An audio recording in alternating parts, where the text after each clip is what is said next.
Bonjour,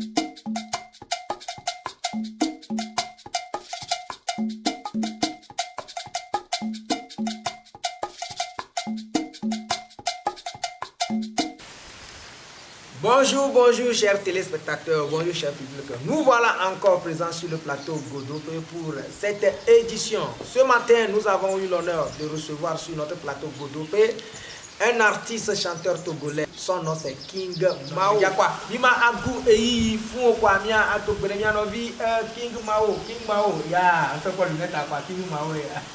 King Mao de quoi il va. Ok, il chobe do. Ko bia be mu pola o be iwa jesi we.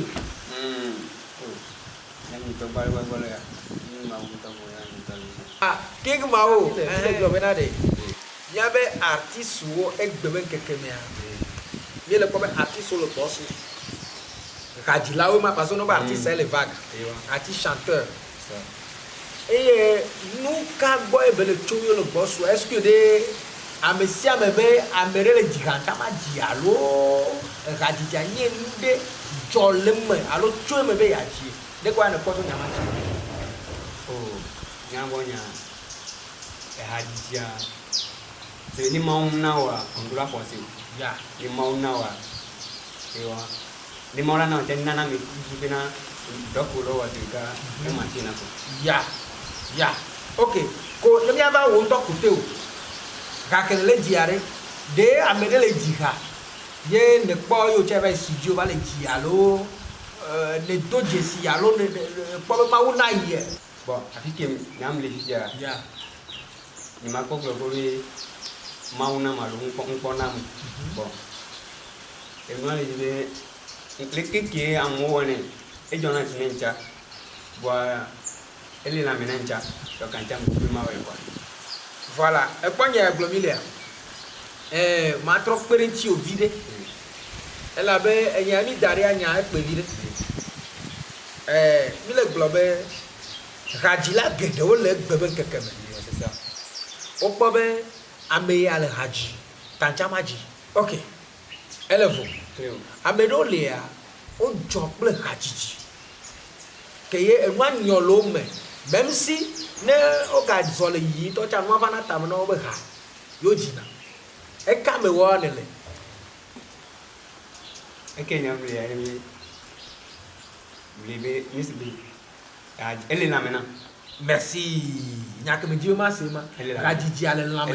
Nous que gomo me dioma gno ici et alors nous que gomo me dioma trop appui no ye bena ne e hajiji ale wonton la o me.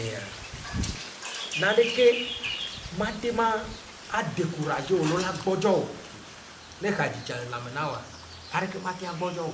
Voine be zube amede le we. Ye ne po be yawe ya.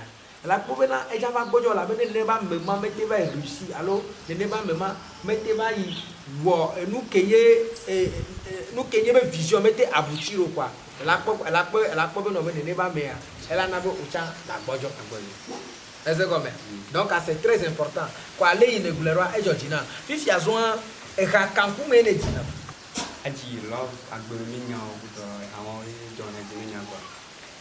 aji agbere be ha o le to wa ye ha ke jona Iya kita nya to. ya nuka ye kuse o ye le chokote ma be ka ke adia la nya gbomo be ha nde tu po ko se kata wo Yo.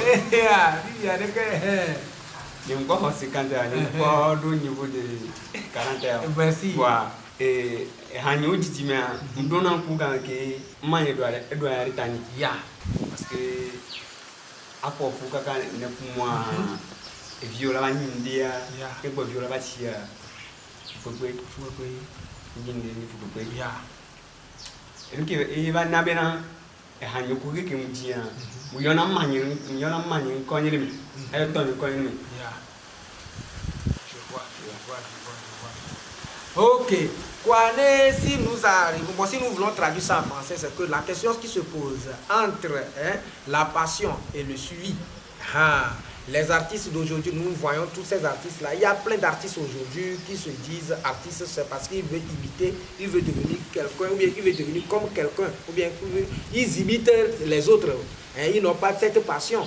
Donc, raison pour laquelle nous avons élaboré ce sujet, soit en disant que entre le défi d'aujourd'hui des artistes, c'est la passion ou bien le suivisme, vous voyez. Donc, King Mao, à son niveau, il est en train de nous dire que voilà, que lui, pour lui, c'est la passion. Parce que vu que sa maman, ses parents, ils ont souffert, hein, et lui aussi, il a été témoin de ces souffrances-là. Pourquoi ne pas passer un message là pour pouvoir dire toutes ces choses-là dans sa chanson? Raison pour laquelle il est toujours dans l'humanisme. Vous voyez, non? Les messages qu'il passe aussi, ça se réfère un peu à ses côtés. Donc, aïe, Dieu, il y a quoi? King Mao, ne me dit bien à quoi Raoul, les King Koka, les YouTube. Facebook, plus tard, encore quand il a pour. Et qui m'a oublié, nous voyons Facebook quoi. Voilà pour. Nous voyons TikTok voilà pour. Nous voyons YouTube encore là pour. Qui m'a oublié tout. King Mao Lato, et il y a ce King Mao Berakoué, King Messa, King Messa, oh, chapeau. Joint, esprit au bas, il y a encore donc un chapeau de passage, King Messa, donc lui c'est King Mao, c'est votre petit-fils, c'est ça. Quoi, on nous les King Mao Behawamia, c'est où les YouTube, nous à TikTok, Clétomi, pourquoi Miate assez. King Mao, Amédée, les périnci au voir, c'est le producteur, manager, Cléto, la siwa. Ya. Yo, on toque la baba Jema. Si on n'est pas mené pas mourir, ou à périnci. Agbeana me rebe périnci, est-ce qu'on l'a agbeana? Voilà, on m'a agbeana, Rallon, les bas, mais là, nous avons déterminé à périnci. Quoi, il y a ce King Mao Behao, elle a bien qu'un amédé.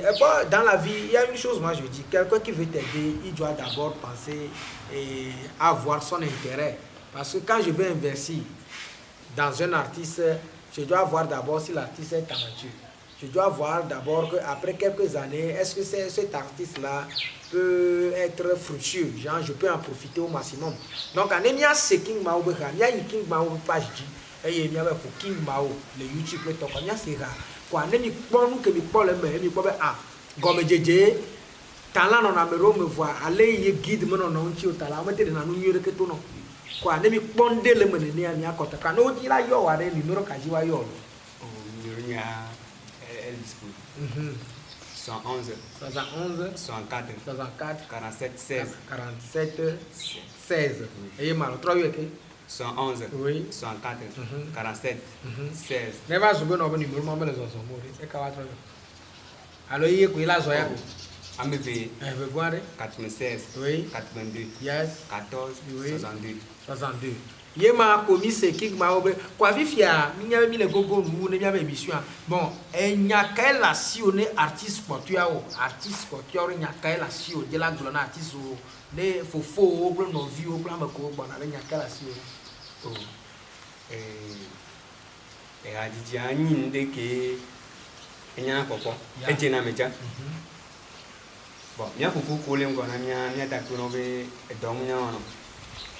Ndé moi tu as tout pour le fond donc nous le premier qui il pas trop un peu tout maintenant on est pour la génie quoi c'est ça on est premier qui nous quoi bon les noms les noirs les qui a on va voler qui colla to jimi que la premier on est et non les qui on a premier parce que genre bientôt te gobi quoi mais pas tamini c'est ça et Georginam. Quoi, King Mao lance un appel aux aînés qu'ils doivent leur porter des coups de main, ils doivent les soutenir parce que nous sommes tous des Togolais.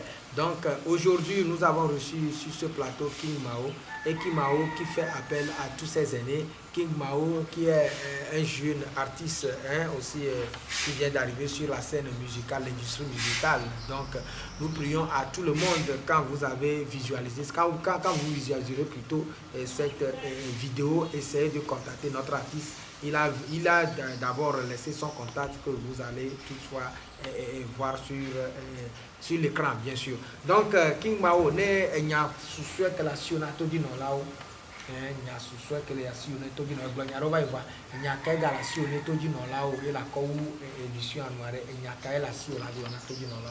Et tu dis là, nous qui m'appelons que bien faut qu'on y a quand on est périmètre quoi on est périmètre on est demi alors quoi si nous on est signé mais hané hamli nous alors les qui nous la passer quoi et que comme pas ça où est kaka mais bien nous non quoi on est périmètre bien dit nous quoi les potes à tout pour lui est-ce que les gens il y a fait du fier bon que ça soit tout à l'heure tu ne pas fier on a bien fait que ton minimum avec tout le monde et n'y a pas pour les métiers n'y a pas ça. Donc, merci beaucoup, merci. Donc, chers téléspectateurs, chers publics, nous voilà arrivés au terme de cette édition. Nous avons reçu sur le plateau d'aujourd'hui King Mao, un artiste chanteur de pépinière qui arrive sur la scène musicale. Donc, l'artiste a vraiment parlé, il a tout dit et il a besoin de nous tous pour pouvoir avancer dans son domaine musical. Nous savons tous que ce n'est pas facile d'être artiste, aller au studio, faire un test, aller chanter jusqu'à ce que cette chanson puisse tomber bien ou bien sonner bien dans les oreilles des gens. Chers amis, ce n'est pas du tout facile. Donc nous devons les encourager. Il y a des artistes, quand nous écoutons leurs morceaux, nous disons que c'est quoi ça, c'est quoi ça. Or, en réalité, pour un analyste, qu'est-ce qu'il va chercher à savoir premièrement? C'est de voir si l'artiste a de timbre musique vocal. Est-ce que l'artiste là, si on le cadre, on l'encadre un peu, est-ce que l'artiste là peut sortir dans ça là, il peut donner encore quelque chose de meilleur? Nous avons eu à avoir beaucoup d'exemples dans certains, dans les autres pays, vous voyez non? Voilà, donc chers amis, il ne faut pas négliger son prochain. Quand vous voyez qu'il y a un talent dedans, pourquoi ne pas le soutenir?